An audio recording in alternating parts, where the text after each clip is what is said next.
Hello বন্ধুরা, welcome to my channel অন্ধকারের রহস্য। আজকে যে ঘটনাটা তোমাদের শোনাতে চলেছি সেটি আমার এক সাবস্ক্রাইবার বন্ধু লিখে পাঠিয়েছে। ঘটনাটি তার সঙ্গেই ঘটেছে। তো ঘটনাতে শুরু করার আগে যারা আমার চ্যানেলটা নতুন শুনছো বা দেখছো তারা অতি অবশ্যই চ্যানেলটাকে সাবস্ক্রাইব করে দিয়ে পাশে থাকা বেল নোটিফিকেশানটাকে অন করে দেবে এবং অতি অবশ্যই অলটাকে প্রেস করে রাখবে, যাতে যখনই আমরা নতুন নতুন ঘটনা ছাড়বো তার নোটিফিকেশান যাতে সবার আগে তোমাদের কাছে গিয়ে পৌঁছায়। আর যদি ঘটনাগুলো ভালো লাগে তাহলে লাইক করে দেবে, বেশি বেশি করে শেয়ার করে দেবে ফ্রেন্ড ফ্যামিলির মধ্যে। আর ঘটনাগুলো শুনে কেমন লাগছে সেটা অতি অবশ্যই কমেন্ট বক্সে লিখে জানাবে। তো চলো আর বেশি দেরি করছি না, আমি সোজা ঘটনায় চলে যাচ্ছি। আমার সাবস্ক্রাইবার বন্ধু যে ঘটনাটি লিখে পাঠিয়েছে তার নাম হলো রাজীব পাল। ঘটনাটি তার সঙ্গেই ঘটেছে। সে তার বয়স এই 26-27 মতো বয়স হবে ছেলেটির। সে একটি ওই জোম্যাটো সুইগির মতো যে ডেলিভারি কোম্পানিগুলো তাতে কাজ পেয়েছিল।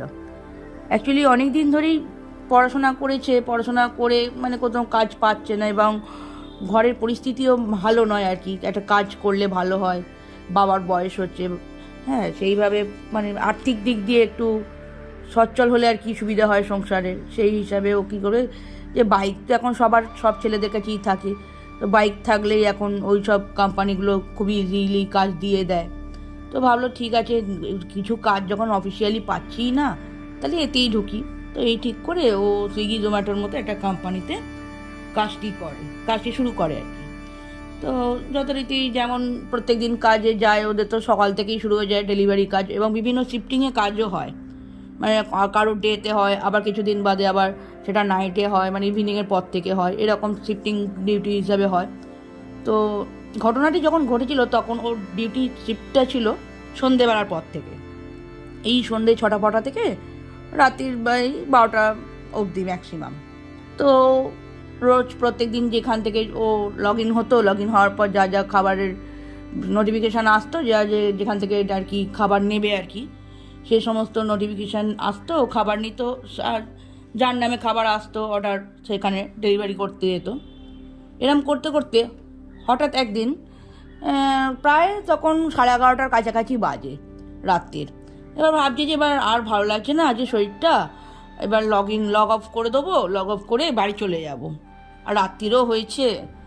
তো লগ অফ করতে যাবে তার সেই আগের মুহূর্তেই একটা নোটিফিকেশান এসছে যে লেক টাউনের কাছে একটা খাবার ডেলিভারি করতে যেতে হবে। এবার তখন অলরেডি 11:30টার কাছাকাছি বাজে। ও ভাবছে বাবা এত রাত্রে খাবার অর্ডার দিয়েছে, খাবার দোকান আদৌ খোলা আছে কি না দেখি বলে ওই লেক টাউনের কাছাকাছি এবার খাবারটা অর্ডার দিয়েছে। 2 packet biryani, mutton biryani order দিয়েছে। এবার দিয়ে লেক টাউনের কাছাকাছি যে বিরিয়ানি শপ ছিল, বিরিয়ানির দোকান জেনারেলি অনেকটা রাত্রি অবধি মোটামুটি খোলাই থাকে। এবার সেই হিসাবে বিরিয়ানিটা পেয়ে গেছে। 2 প্যাকেট বিরিয়ানি নিয়ে ও যে লোকেশান দিয়েছে সেই অ্যাড্রেস অনুযায়ী জিপিএস মেরে গেছে। এবার একটা কমপ্লেক্স, অ্যাড্রেসটা ছিল অ্যাকচুয়ালি একটা বড় কমপ্লেক্সের মধ্যে অনেকগুলো টাওয়ার। এবার টাওয়ারগুলো অনেকটা ডিস্টেন্সে, মানে একটা টাওয়ার থেকে আরেকটা টাওয়ারে মিনিমাম মানে বাইক চালিয়ে 1-1.5 মিনিট লাগবে সময়, এতটাই ডিস্টেন্স, মানে বাইক চালিয়ে, পায়ে হেঁটে নয়, একটু ডিস্টেন্সে, অনেক বড় জায়গা যেহেতু সেই হিসাবে।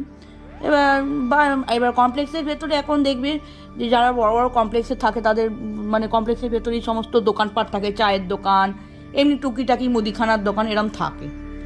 তো ওদের গেট দিয়ে ঢুকেই খানিকটা আসার পর একটা চায়ের দোকানও পড়ে। তো সেদিনকে চায়ের দোকানটা বন্ধ ছিল।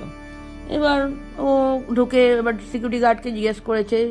এবার ও কমপ্লেক্সের কাছে ঢুকে ফোন করেছে, যে নাম্বারটা ফোনেতে দেখাচ্ছিল ওর কাছে সেই নাম্বারে ফোন করে বলছে হ্যালো, একটা পার্সেল ছিল খাবারের, সেটা কোন ফ্লোরে আর কী নামে। তো নামটা অ্যাকচুয়ালি ফোনে শোই করছিল ডক্টর সিনহা বলে। এবার ফোন করে তো জিজ্ঞেস করেছে, ফোন করতে তখন বলছে যে হ্যাঁ আপনি ব্লক বিতে চলে যান, ব্লক বিতে এসে লিফট আছে, লিফটে করে 5th ফ্লোরে আসুন। তো কী করেছে, খাবার দাবার বাইকটাকে পার্কিং করে খাবারটা নিয়ে ব্লক বিতে গিয়ে লিফটে উঠে 5th তলায় গেছে। এবার তখন অনেকটাই রাত্রির হয়ে গেছে, ভেতরটা পুরো শুনশান, একদম নির্ঝুম টাইপের, সবাই ঘুমিয়ে পড়েছে যেমন হয় আর কি। 5th ফ্লোরে গিয়ে এবার বাইরেতে দেখছে, এবার বুঝতে পারছে না যে কোন দরজাটা। দিয়ে আবার ফোন করেছে যে স্যার ফিফথ ফ্লোরে এসেছি, কোন দরজাটা, কত নম্বর? তো তখন বলছে হ্যাঁ দেখুন 506 নম্বর যে দরজার নাম্বার দেওয়া আছে সেই দরজাটা আমার। তো খুঁজে আলো ফেলে খুঁজে দেখেছে, খুঁজে দেখে 506 নম্বরের দরজার কাছে গিয়ে বেল বাজিয়েছে। বেল বাজাতেই একজন বয়স্ক মতন ভদ্রলোক বেরিয়েছেন, বলছে এই নিন স্যার আপনার পার্সেলটা, আর পেমেন্টটা একটু যদি করে দেন তাহলে সুবিধা হয়, কারণ দেরি হয়ে যাচ্ছে, আমি বাড়ি যাব। এবার দিয়ে খাবারটা নিয়েছে। এবার ভদ্রলোক বলছেন, মানে ডক্টর সিনহা আর কি বলছেন যে দেখো বাবা, তুমি তো আমার ছেলের মতো, আর আজকে অনেকটা রাত্রিরও হয়েছে, তুমি এক কাজ করো, আজকে এখানে খেয়ে নাও, যে খাবারটা অর্ডার দিয়েছি সেটা থেকেই তুমি একটু খেয়ে যাও, তাহলে খাওয়াটা হয়ে যাবে তোমার, গিয়ে বাড়ি গিয়ে ডাইরেক্ট ঘুমিয়ে পড়বে। তো উনি এবার ছেলেটি বলে যে না না আমি খাবো না, এটা আপনাদেরই খাবার, আপনারা খান, কারণ কোম্পানি জানতে পারলে আমাকে কাজ থেকে বার করে দেবে, যেমন হয় আর কি। তো তখন ডক্টর সিনহা বলে যে না না আমি কোম্পানিকে কিছুই বলবো না, তুমি বাবা খেয়ে যাও। তো কিছুতেই খায় না। তো কী করে পেমেন্ট নিয়ে বাড়ি চলে আসে। বাড়িতে এসছে, অনেকটাই রাত্রি হয়ে গেছে। বাড়িতে আসার পর থেকেই শরীরটা কেমন একটু ম্যাচ করছে, একটু কেমন কেমন গাটা ভারী ভারী লাগছে, ঘাড়ের দিকটা দেখছি যন্ত্রণা করছে। এবার ভাবছি অনেকক্ষণ ডেলিভারি করছি বিভিন্ন জায়গায়, সেই ক্লান্তিতে হয়তো এরকম হচ্ছে। এবার তো কী করছে সেভাবে পাত্তা দেয়নি, এবার খিদেও সেভাবে লাগছে না, ভাবছিল যে হ্যাঁ বাড়ি গিয়ে খেয়ে দিয়ে ঘুমিয়ে পড়বো, খিদেটাও সেভাবে পাচ্ছে না, অল্প কিছু খেয়ে কী করেছে ঘুমিয়ে পড়েছে। পরের দিন সকালবেলা আবার উঠেছে, ঘুম থেকে উঠে ওর আবার শিফটিং ডিউটি আছে ইভিনিংয়েই, এরম করে ইভিনিংয়ে আবার বেরিয়েছে কাজেতে বেরিয়ে ওরকমই শরীরটা ম্যাচ করছে, ঘাটটা যন্ত্রণা করছে, তার সত্ত্বেও ভাবছে না বেকার কামাই করবো না, কষ্ট হয় হোক যাই কাজে বলে কাজে গেছে। গিয়ে আবার ওরকম ডেলিভারি দিচ্ছে বিভিন্ন জায়গায় খাবার, দিয়ে আবার ওইরকম 11:30 নাগাদ ওই একই নোটিফিকেশান এসছে, আবার ওই জায়গাতেই খাবার দিতে যেতে হবে ডক্টর সিনহার বাড়িতে, সেই একই খাবার 2 প্যাকেট মাটন বিরিয়ানি। ও ভাবছে বাবা একই বাড়িতে কি আবার আজকে নোটিফিকেশান এসছে, কী ব্যাপার, এরকম আবার হয় নাকি, কালকেই তো অর্ডার দিলাম না এই বাড়িটায়, ভাবছি আর কি দেখি, বলছে যাক গিয়ে আমার কি দরকার, আমার পয়সা পেলেই হলো। ও আবার কি করেছে, লেকটাউনের ওখান থেকে আবার বিরিয়ানি প্যাকেট 2টো নিয়ে সোজা ওর কমপ্লেক্সের কাছে চলে এসছে, মানে ডক্টর সিনহার যে কমপ্লেক্স ওখানে চলে এসছে। ওখানে এসে দেখছি আজকে চায়ের দোকানটা খোলা। তো ভাবছে গাটা ভীষণ খারাপ লাগছে, শরীরটা গাটা ম্যাচ করছে, একটু চা খেলে ভালো হয়। ও কী করছে, একটু দাঁড়িয়ে গিয়ে একটু চায়ের দোকানে চা অর্ডার দিয়েছে। তো চা খেতে খেতে চায়ের দোকানের লোকটা বলছে কি কোথায় খাবার দিতে এসছো ভাই? তখন বলে যে এরকম ব্লক বিতে ডক্টর সিনহার বাড়িতে আমি খাবার পার্সেল দিতে এসেছি। বলছে ডক্টর সিনহা? বলছে হ্যাঁ কেন? বলছে ডক্টর সিনহা ওর ফ্যামিলি নিয়ে তো দীর্ঘ 5 বছর এখান থেকে চলে গেছে। 5 বছর আগে চলে গেছে? কিন্তু আমি তো কালকেই খাবার দিয়ে গেলাম, এই দেখুন doctor Sinha 5th floor block B সব লেখাই তো আছে। বলছে না এই তো কিছুতেই হতে পারে না, তুমি চার দোকানের লোকটার কি বলছে, ওনারা 5 বছর আগে চলে গেছে ওনার বাড়ি থেকে খাবার, তোমার কিছু ভুল হচ্ছে বোধহয়। বলছে না আমার ভুল তো হওয়ার কথা না, যান অ্যাড্রেস দিয়েছে সেই অ্যাড্রেসেই তো আমাকে খাবার তো ডেলিভারি দিতে হবে। বলছে কে খুলেছিল দরজাটা? তো তখন ছেলেটি বর্ণনা দেয় যে এরকম একজন বয়স্ক লোক খাবারটা অর্ডার দিয়েছিল এবং বলছিল আমাকে যে খেয়ে যেতে কালকে। বলছে আচ্ছা ঠিক আছে, তো তুমি এক কাজ করো, আজকে যখন ওখানে যাবে খাবারটা দেবে তো বলবে যে এরকম কোম্পানি থেকে বলেছে যারা খুব ভ্যালুয়েবল কাস্টমার তাদের একটা ছবি নিতে, যে আর কি পার্সেলটা নিচ্ছে তার একটা ছবি নিতে। তো তখন বলো আচ্ছা ঠিক আছে, ওই ছবিটা তুলে এনে আমায় দেখাও তো কে আছে, অনেক সময় কি অন্য লোক এসে থাকে সেটা বোঝা যায় না, অতএব আমাদের তো যেটা দেখতে হবে কমপ্লেক্সে কী ঘটনা ঘটছে। তো বলছে ঠিক আছে। ও কী করেছে, আবার সেই ফ্লোরে গেছে, 5th ফ্লোরে গিয়ে আবার বেল বাজিয়ে ডক্টর সিনহা আবার বেরিয়েছে, দিয়ে খাবার পার্সেলটা দিয়েছে। তখন বলছে রাজীব বলছে যে আপনি যেহেতু আমাদের খুব ভ্যালুয়েবল কাস্টমার সেই হিসাবে কোম্পানি থেকে বলেছে আপনার একটা ছবি তুলতে। তো বলছে হ্যাঁ কোনো অসুবিধা নেই, তোলো ছবি। তো কী করেছে, খাবার পার্সেলটা হাতে ধরেই ছবিটা তুলেছে আর কি, মানে ডক্টর সিনহার হাতে আর কি খাবারের পার্সেলটা রয়েছে, এরম একটা পোজে দরজাটা খোলা ওরকম পোজে দাঁড়িয়ে ছবিটা আর কি ও ক্লিক করছে। বলছে আচ্ছা ভাই, তোমাকে আমার তো ছেলের মতো খুব ভালো লেগেছে, এক কাজ করো আমার সাথে একটা ছবি, তোমার সাথে একটা ছবি তুলি বলে এ করে ছেলেটির ফোনেতেই আর কি, রাজীবের ফোনেতেই আর কি, রাজীব এরকম সেলফি হয় সে যেমন ফ্রন্ট ক্যামেরা দিয়ে দুজনে একসাথেও ছবি নিয়েছে, এরকম করে 2-3টে ছবি ক্লিক করেছে। বলছে আচ্ছা স্যার তাহলে আসছি, পেমেন্ট তো ডান, আমি বাড়ি যাবো আবার। বলছে আচ্ছা আচ্ছা ঠিক আছে বলে দরজা বন্ধ করে দিয়েছে। ও যথারীতি নিচে নেমে এসে চায়ের দোকানটায় গেছে। বলছে হ্যাঁ এই তো ডক্টর সিনহার সাথে দেখা হলো, খাবার দিলাম, ছবিও তুলে এনেছি। এবার ছবি তুলে ও কী করছে, মোবাইল ঢুকিয়ে নিয়েছিল পকেটে, তখন আর কি সেভাবে আর খুলে দেখেনি যে কী ছবি উঠেছে না উঠেছে, সে তখন আর দেখেনি। ও আছে তাড়াতাড়ি করে বাড়ি গিয়ে যেতে পারলেই বাঁচি, এরম আর কি, শরীরটা যেহেতু ভালো নেই। এবার দিয়ে তো চায়ের দোকানের লোকটা বলছে কই দেখি ছবিটা, কে এসছে, হয়তো নতুন কেউ এসছে জানি না আমরা। তো ছবি খুলে মোবাইল খুলেছে, গ্যালারি খুলে মোবাইলের ক্যামেরার গ্যালারি খুলে দেখছে যে বন্ধ দরজার ছবি তোলা আছে। প্রথম ছবিটা যেটা সেই পার্সেল হাতে যে ছবিটা ডক্টর সিনহা তুলেছিল সেটা দেখছে কেউ দাঁড়িয়ে নেই, দরজাটা পুরো বন্ধ। হ্যাঁ বন্ধ দরজার একটা ছবি ও নিজে তুলেছে এবং দরজায় একটা বড় তালা ঝুলছে এবং সেটা অনেক দিন ধরে প্রায় মরচে পড়ে গেছে, এরকম অবস্থা। অনেক দিন ধরে একটা তালা লাগানো থাকলে যেমন হয় আর কি, ওরকম। ভাবছি বাবা এখানেই তো ডক্টর সিনহা দাঁড়িয়েছিলেন, খাবার হাতে নিয়ে দাঁড়িয়েছিলেন, ছবি তুললাম। তো দেখি আরেকটা ছবি আছে সেলফি হিসাবে, ফ্রন্ট ক্যামেরা হিসাবে আমার সাথে, সেটাই দেখি। তোর পরেরটা আবার খুলেছে ছবিটা, সেখানে দেখছে সেলফিটা তুলেছে বন্ধ দরজার সামনে, ও দাঁড়িয়ে এরকম সেলফিটা তুলেছে। সেলফি তুললে যেরকম হবে বন্ধ দরজার সামনে ঠিক সেরকম দেখতে লাগছে। তো দেখেই অবাক হয়ে যাচ্ছে যে ব্যাপারটা কি ঘটছে, আমি সব ছবি তুললাম সব এরকম। তো তখন চায়ের দোকানের লোকটা বলছে দেখো বাবা তুমি আমার ছেলের মতো, আমি তোমাকে ভালো উপদেশই দেবো, তুমি পরের দিন থেকে আর যদি এই নাম্বারে বা এই নামে কোনো ডেলিভারির মেসেজ পাও তুমি এখানে এসো না, আমার মনে হচ্ছে এখানে কিছু গন্ডগোল আছে। তো বলছে ও আচ্ছা ঠিক আছে বলে ও কী করেছে, বাড়ি চলে গেছে। বাড়ি গিয়েও দেখছে ওরকম শরীরটা খুব খারাপ লাগছে, ঘাড় ফাড় যন্ত্রণা করছে লাগছে। ও কী করেছে সেদিনকার খাবার খায়নি, সোজা ঘুমিয়ে পড়েছে। পরের দিন সকালে ঘুম থেকে উঠে দেখছে খুব গায়ে জ্বর এসছে, খুব ক্লান্ত, মানে দুর্বল লাগছে, গায়ে খুব জ্বর। তোর বাবা মা বলছে কী রে কী হয়েছে, এত শরীর খারাপ তোর, তুই এক কাজ কর আজ কাজে যাস না।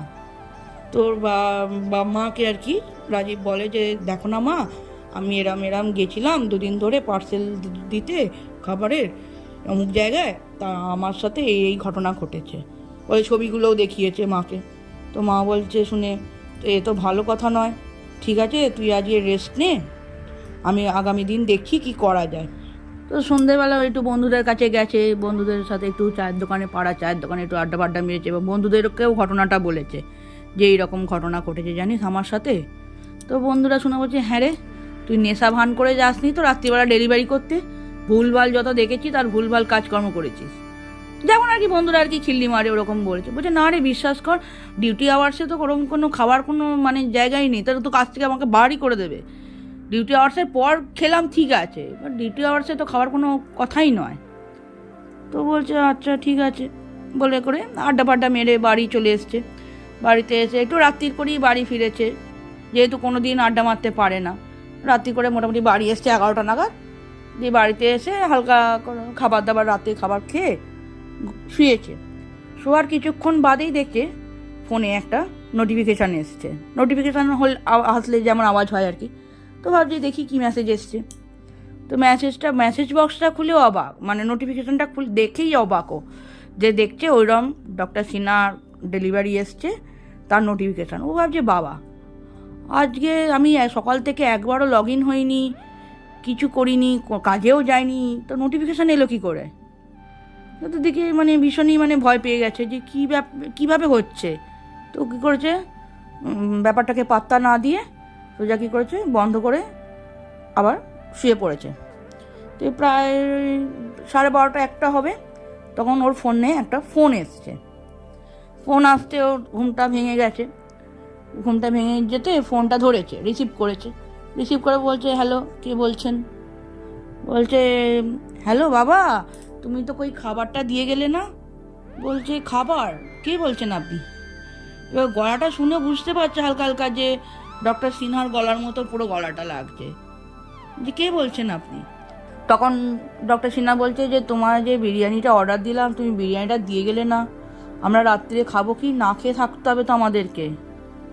বলছে আমি কি জানি, আমি আমার শরীর খারাপ, আমি আজকে খাবার ডেলিভারি করতে বেরোইনি, আমি আজকে লগ ইনই হইনি, আমার খুব শরীর খারাপ, আমি আজকে খাবার দিতে যেতে পারবো না।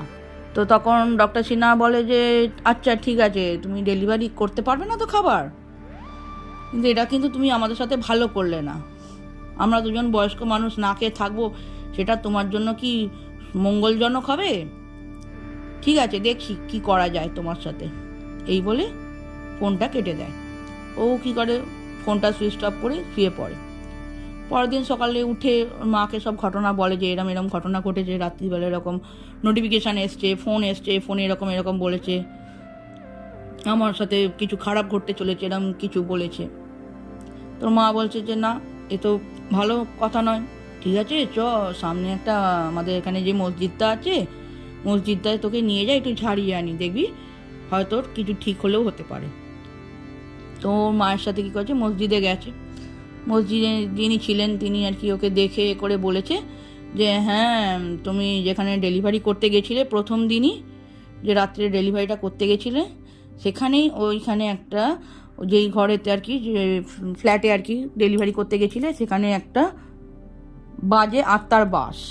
অ্যাকচুয়ালি ওই বাড়িটা যে ডক্টর সিনহা বলে যিনি বাস করতেন, তিনি তো দীর্ঘ 5 বছর তুমি বলছো নেই বলে ওখানে, এবার ওই ফাঁকা ফ্ল্যাটে কী করেছে, একটা নেগেটিভ এনার্জি বাস করছে। সেই আর কি ওরকমভাবে তোমাকে খাবার ডেলিভারি অর্ডার দিচ্ছিল এবং তুমি খাবার দিচ্ছিলে। এবার যেহেতু খাবার দিচ্ছিলে তখন তোমাকে কিছু করেনি, কিন্তু সেদিন থেকেই তোমাকে চেপে ধরেছে, সেদিন থেকেই তোমার মধ্যে এফেক্টটা এসছে। সেই জন্যই তোমার এই যে ঘাড়ে ব্যথা করছে, গা ম্যাচ ম্যাচ করছে, খাবার খেতে পারছো না, হ্যাঁ, এই সমস্ত এফেক্টগুলো তোমার মধ্যে দেখা দিচ্ছে। এবার তো মা বলছে হ্যাঁ বাবা তাহলে কি করব আমি, আমার কি করণীয় আছে? তো বলছি চিন্তার কোনো কারণ নেই, আমি একটা মন্ত্র বলে দিচ্ছি, একটা মাদুলি করে দিচ্ছি, সেই মাদুলিটা পড়বে, আর একটা মন্ত্রপুত জল দিচ্ছি, সেটা প্রত্যেক দিন খাবে কাজে বেরোনোর আগে, সন্ধেবেলা খেয়ে তারপর বেরোবে।